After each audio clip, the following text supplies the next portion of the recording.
चलिए देखिए बेलन पढ़ा रहे हैं, ठीक है। बेलन को देखिए, बेलन यानी क्या होता है? सिलेंडर है ना। तो इसको हमारे लाइफ में बहुत ही यूज होता है, ठीक है। किसी पाइप का आयतन निकालना या उसका क्षेत्रफल निकालना, किसका इसका एरिया क्या है, इसका क्षेत्रफल क्या है, तो इसके बारे में हम देखते हैं, ठीक है। तो बेलन में क्या होता है? तो बेलन में एक ऊंचाई होता है और एक त्रिज्या होता है, ठीक है। पूरा अगर उसको कहेंगे तो पूरा का व्यास हो गया। एक जैसा बेलन का जो होता है आधार होता है वो होता है आपका वृत्ताकार। कैसा होता है? वृत्ताकार का होता है। तो देखते हैं, इसका ऊंचाई h से सूचित करते हैं और त्रिज्या को r से सूचित करते हैं। तो इसका हम लोग सबसे पहले आयतन जानते हैं। आयतन क्या होता है? तो आयतन यानी वॉल्यूम। तो आयतन बराबर होता है पाई r स्क्वायर h। पाई इसलिए लगता है क्योंकि वृत्त इसमें दो दो है ना, इसलिए यहाँ पे पाई लग जाता है। और क्षेत्रफल आयतन निकाला तो पाई r स्क्वायर, दो को त्रिज्या है ना, यहाँ से त्रिज्या, यहाँ भी त्रिज्या, तो इसलिए r स्क्वायर, ऊंचाई तो एक होवे करता है। तो आयतन होता है पाई r स्क्वायर h। और वक्र पृष्ठ, वक्र पृष्ठ मतलब जो टेढ़ा भाग है इसको वक्र पृष्ठ कहते हैं, ठीक है। ये जो एरिया बच गया इसको वक्र पृष्ठ कहते हैं। तो वक्र पृष्ठ का क्षेत्रफल, तो वक्र पृष्ठ का क्षेत्रफल बराबर होता है आपका 2 पाई आर एच। वक्र पृष्ठ का क्षेत्रफल क्या होता है? 2 पाई आर एच, ठीक है। कंठस्थ कर लीजिएगा इसको। फिर होता है कुल पृष्ठ। तो कुल पृष्ठ में क्या होता है कि कुल पृष्ठ में वक्र पृष्ठ ये हो जाता है वक्र पृष्ठ, और कुल पृष्ठ में ये दोनों जो वृत्त होता है, ये दोनों वृत्त जो है ये जुड़ जाता है, ठीक है। दोनों वृत्त का क्षेत्रफल जो है क्या होता है? जुड़ जाता है।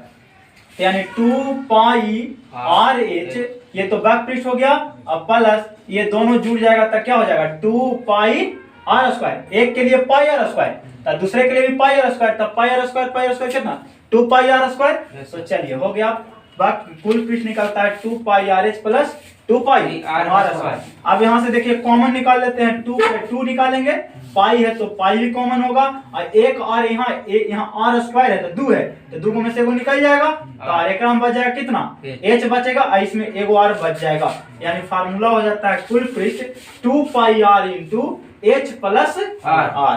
क्लियर? यही होता है यहाँ पर का बेलन का, जो आर्मी के लिए सबसे इंपॉर्टेंट है, ठीक है। तो इसको कंठस्थ कर लीजिएगा। कभी कभी सिलेंडर बेलन ही देते हैं, खोखला बेलन देता है। क्या देता है? खोखला बेलन। तो उसमें क्या होता है उसके बारे में थोड़ा सा हम देख लेते हैं, खोखला बेलन के बारे में भी, ठीक है। ऐसा तो देता नहीं है लेकिन आपको दे सकता है खोखला बेलन का आयतन, ठीक है। तो खोखला बेलन में क्या होता है कि एक बेलन के बाहर बेलन, जैसे उस जो बेलन बना होगा उसमें मोटाई होगा, कुछ क्या होगा? मोटाई हो जाएगा, देखिए ऐसा, ठीक है, ये हो जाएगा। तो ये जो हो गया मोटाई हो गया ना, ऐसा बेलन हो जाएगा। क्लियर? इसको थोड़ा सा देख लीजिएगा अच्छे तरीके से। ये हो गया खोखला बेलन। तो इसका भी ऊंचाई सेम ही होता है। इसका देखिए ये ऊंचाई हो जाएगा, ये आपका त्रिज्या हो जाएगा। तो जब आयतन निकाले कहेगा हमको, है ना, तो आयतन यानी इसका भार पूछ देगा, यही जो मोटाई है इसी का आपसे भार पूछता है। तो यह आयतन बराबर हो जाता है बड़ा बेलन का आयतन। तो बड़ा बेलन का आयतन यानी हो जाएगा पाई कैपिटल आर। देखिए वो छोटा आर है, एक बड़ा आर है, यहाँ से यहाँ तक होगा ना वो आर। हाँ, तो ये बड़ा आर से इसको सूचित कर दे रहे हैं, और जो छोटा है इसको छोटा आर से सूचित कर देते हैं। तो पाई आर स्क्वायर एच और minus pi small R square H. तो क्या हो जाएगा? पाई एच, ऊंचाई तो सेम ही है तो पाई एच कॉमन हो जाएगा, capital R square minus small R square. ये होता है क्या?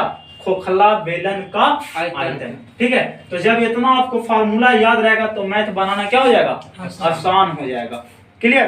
तो इसको आप कंठस्थ कर लीजिएगा, बहुत ही सरल वे में एकदम बताया गया है, तोड़ तोड़ के बताया गया है, ठीक है। तो बस चलिए आगे मैं अगला चलते हैं क्वेश्चन शंकु, ठीक है। तो बेलन का फार्मूला हो गया, इस पे शंकु का फार्मूला करवाते हैं। शंकु होता कैसा है ये देखते हैं। एक त्रिभुजाकार का होता है, ठीक है, जिसको इंग्लिश में बोलते हैं कोन, ठीक है। देखिए ये शंकु का फिगर है।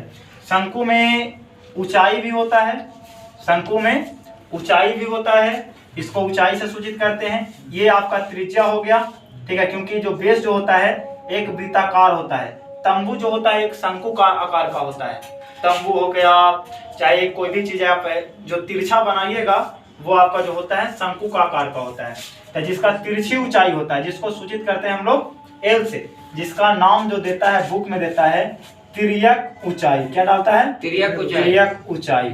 ठीक है, तो आर तो आप जान रहे हैं कि त्रिज्या होता है, एच आप समझ रहे हैं कि ऊंचाई है, लेकिन ये जो है एल नहीं समझ रहे। एल मतलब आप लोग समझ लंबाई नहीं, एल लंबाई नहीं है, एल जो है तिर्यक ऊंचाई है। तो चलिए इसका आयतन जो होता है, आयतन भी होता है ना, तो इसको देखते हैं हम लोग। तो आयतन बराबर होता है formula 1/3 pi R square H.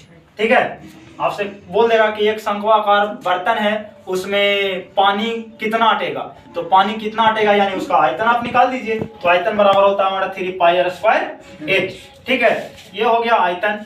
फिर आपका क्वेश्चन पूछ देता है इसमें कि इसका वक्र पृष्ठ। ठीक है, क्योंकि इसका भी टेढ़ा भाग है, तो इसका वक्र पृष्ठ क्षेत्रफल, तो वक्र पृष्ठ क्षेत्रफल जो होता है यही वक्र हो गया, ये तिरछा भाग, तो इसका होता है पाई आर एल। क्योंकि देखिए तिरछा भाग जुट गया था, तिरछा में एल है तो एल इसमें इंक्लूड होगा ही, तो पाई आर एल। अब होता है कुल पृष्ठ। तो अभी हम बताए थे आप लोग को गोला के बारे में, इससे पहले मैं गोला बताया हूं। तो गोला वाला में है कि उसमें 2 था वृत्ताकार, उसमें 2 बना था, इसलिए 2 उसमें इंक्लूड हुआ। इसमें जो है 1 है वृत्ताकार, इसलिए 1 इंक्लूड होगा। तो pi R L plus pi R square, तो यहाँ से भी कॉमन हो जाएगा, पाई के पाई 2 आर है तो 1 आर कॉमन है ना, यहाँ से बच जाएगा एल, यहाँ से 2 आर था तो 1 आर कॉमन, तो 1 आर बच जाएगा। यानी फार्मूला हो जाता है pi R into R plus L बोलिए, या फिर एल प्लस आर बोलिए। तो ये कुल पृष्ठ हो गया। तो सर इसमें इसका यूज जो मेन होता है वो आपका बाल्टी जो होता है एक शंकु आकार का ही होता है, उसका कुछ भाग अगर काट दिया जाए, जैसे देखिए यहाँ से अगर हम इसको काट दें यहाँ से, ठीक है, तो ये कैसा बन जाएगा, इसको उलट दीजिएगा तो बाल्टी या गिलास जो है एक शंकु आकार का ही होता है। ये देखिए ऐसा गमला है ना, एक गमला उमला जो होता है एक बाल्टी आकार का ही होता है। तो ये जो मैथ पूरा बनता है ये बनता है आपका शंकु से ही। लेकिन आर्मी में इतना टफ क्वेश्चन पूछता नहीं, क्योंकि इसमें त्रिज्या 2 इंक्लूड हो जाते हैं।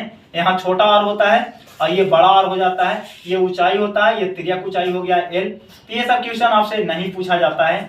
ठीक है, तो ये सब मत ध्यान दीजिएगा। अगर आपसे पूछा भी जाए तो वहां पर आपको दोनों त्रिज्या रहेगा, ऊंचाई और ये सब चीज दे देगा। अगर आयतन पूछेगा तो दोनों त्रिज्या रहेगा, ऊंचाई दे रहेगा। तो उसका फार्मूला हम बता देते हैं। तो उसका फार्मूला होता है 1/3 pi H into capital R square plus small R square plus capital R into small R. ये होता है आपका छिन्नक के आयतन कहे, छिन्नक भी इसको कहीं कहीं दे देता है लैंग्वेज में, किताबी लैंग्वेज होता है, छिन्नक भी होता है, या फिर आपको कह देगा बाल्टी आकार एक बर्तन है उसका आयतन निकालिए। तो आप समझ जाइए कि यानी छिन्नक का आयतन हमसे पूछ दिया। तो छिन्नक का आयतन बराबर होता है 1/3 pi H into capital R square plus small R plus capital R into small R. ठीक है, तो ये आपका हो गया शंकु से रिलेटेड। तो शंकु को आप ध्यान में रख लीजिए। अब एक और इसमें जो आयतन में आता है वो आता है गोला। ठीक है, इसके बाद हम थोड़ा सा बेलन घन घना बताएंगे। तो गोला जो होता है एक वृत्ताकार का ही होता है। ठीक है, और वीडियो मेरा डाला गया है यूट्यूब पे, वो खाली आपसे गोला से ओनली फॉर गोला से क्वेश्चन है, उसमें खाली बेलन से भी डाला गया है, खाली शंकु से भी डाला गया है। लेकिन बहुत लोग बोल रहे थे कि सर फार्मूला करवा दीजिए एक जगह, तो एक जगह फार्मूला आपका हो गया है। ये देखिए आपका गोला से हो जाएगा, शंकु से है, सॉरी बेलन से, शंकु से, अभी गोला से करवा दे रहे हैं। तो गोला में क्या होता है कि आयतन होता है। क्या होता है? आयतन। तो इसको हम लोग सूचित करते हैं, त्रिज्या इसमें भी होता है। तो ये हो गया स्मॉल आर। ठीक है, त्रिज्या को स्मॉल आर से सूचित करते हैं। तो गोला वृत्त में यही अंतर होता है कि गोला में आयतन होता है और वृत्त में ओनली फॉर क्षेत्रफल होता है, लेकिन गोला में क्षेत्रफल और आयतन दोनों होता है। तो गोला का आयतन, या कह दे आपको गेंदा का आयतन, या फिर कोई भी एक आपको कह देगा धातु का एक बना हुआ गोला है उसका आयतन। तो ये सब जो है आयतन हो गया, ये गोला बनता है। धातु से बनाएंगे तो गोला बन जाएगा, तो उसमें आयतन होगा, है ना। गेंदा में आयतन होता है, लेकिन खेत में कोई एक एरिया बनाते हैं तो वो वृत्त आकार का बनता है। क्लियर? तो इसमें चलिए पूछता है आयतन। तो आयतन बराबर होता है 4/3 पाई आर क्यू। क्या होता है आयतन बराबर? 4/3 पाई आर क्यू। फिर वो आपसे पूछ देता है कुल पृष्ठ क्षेत्रफल। कुल पृष्ठ क्षेत्रफल, तो इसको कुल पृष्ठ भी कहे कहीं, या वक्र पृष्ठ भी कहे। क्या कहे, वक्र पृष्ठ या कुल पृष्ठ दोनों सेम ही होता है, क्योंकि ये वक्र भी होगा और ये गोल भी हो गया, कुल भी इसका यही हो गया और वक्र भी कहीं कहीं आपको देता है। इसका फार्मूला होता है 4 पाई r स्क्वायर। ठीक है, तो ये आप कंठस्थ कर लीजिएगा, बहुत ही अच्छे क्वेश्चन है, आप लोग के लिए इंपॉर्टेंट है। आपको खाली फार्मूला ही कहीं कहीं दे देता है, आर्मी में या नेवी में, एयरफोर्स में, ये सब में जो है ओनली फॉर फार्मूला ही पूछ देता है, ज्यादा हार्ड क्वेश्चन नहीं पूछता, छोटा छोटा ही क्वेश्चन रहता है। लेकिन थोड़ा सा लैंग्वेज प्रॉब्लम होता है तो उसको आप ध्यान दे दीजिएगा, आपको बेटर रिजल्ट होगा। ठीक है, बस इतना ही तक इसमें।